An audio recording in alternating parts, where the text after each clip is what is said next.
It was September in central Idaho. Autumn had come down to the mountains, and with it, bow hunters looking for mountain goats. My cousin, let's call him Vern for anonymity's sake, is an avid hunter. He's been all over North America hunting various game. Bears in Alaska, wild hogs in Texas, bighorn sheep in Wyoming. But his favorite hunting area was the Lemhi Mountain Range in central Idaho.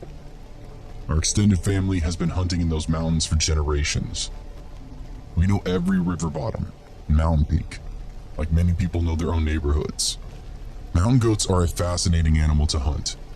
They live well above the tree line in rocky environments. They're sure-footed and can climb near vertical slopes. Hunting these animals requires one to venture into these dangerous areas. You have to be mindful when you pursue an animal like that. One wrong step on a rocky slope, or one loose rock, could mean you're not going home ever again. Vern was an expert mountain hunter. It's something he was born to do. Vern decided to hunt in the Hayden River area of the Lemhis. It's a very familiar spot to most locals, and the area is home to plenty of mountain goats. The first mile of Vern's hike was uneventful as he climbed up the canyon. The air was crisp, and his breath formed like great plumes as he progressed. The sun was just peeking over the mountains when Vern came to a small deer trail.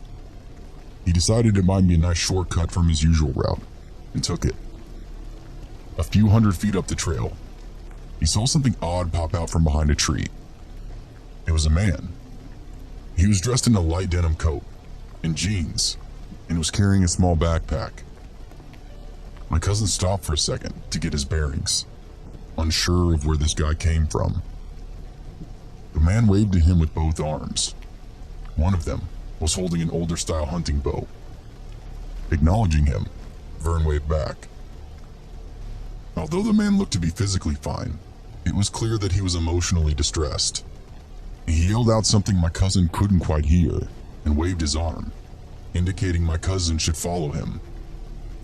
Vern didn't get any bad vibes from this man and could tell that he was genuinely in need of some kind of help. He began to make his way up the canyon, following the mystery man. Vern could never gain any ground on this guy. He was always just far enough away that he couldn't talk to him. Periodically, the man would stop, turn toward him, and make sure Vern was still following. Every time he looked back, Vern could see the worry in his face. My cousin did his best to remain calm and keep a smile on his face, unsure who or what he was being led to. It was peculiar, Vern thought as he hiked. He hadn't seen any other vehicles on his drive up to the trailhead. Perhaps he came in over another ridge? What could he possibly be leading him to? He figured one of his hunting party had been hurt and needed help. Of course, he wouldn't have to speculate if the man would just stop and talk to him for 5 minutes. Vern lost sight of the guy just past a turn in the trail. The trail opened up into an incredibly steep, rocky tile slope. He looked in every direction and could not locate the man when he heard a whistle. Looking up, he saw the guy about 500 feet up the rocky slope, waving at him. There's no possible way he could have gotten up that far just in that short amount of time that Vern had lost sight of him. He still didn't feel any fear or weariness about this weird situation. The man was now waving more frantically, practically begging Vern to follow him up the slope. With a sigh and a grunt, he started up the rocks.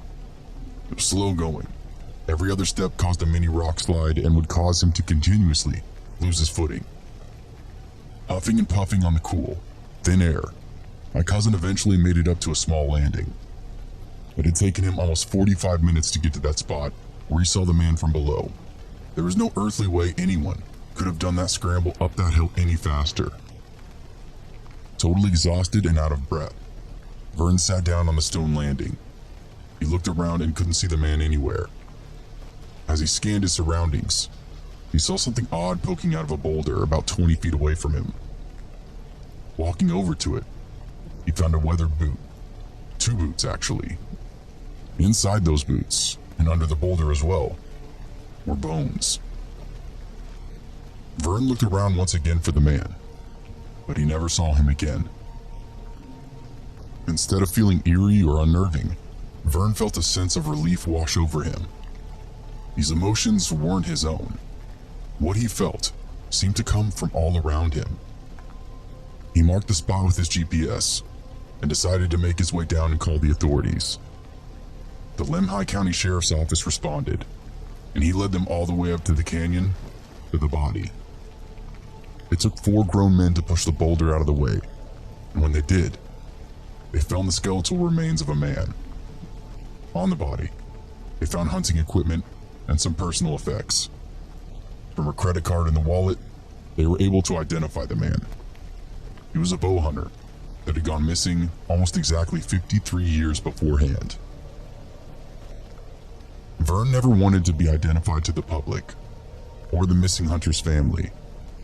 He didn't want recognition for something like that. To him, it was just one of those bizarre mountain stories.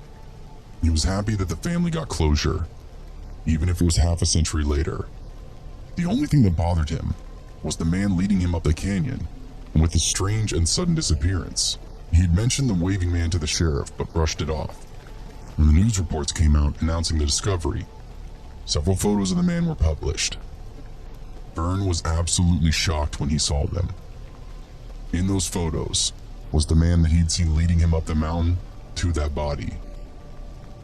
It all finally made sense to him. The man's distressed look, the constant checking if Vern was following him, the sense of relief he felt when the body was discovered. That man was desperate to get home, and through Vern, he was able to be reunited with his family.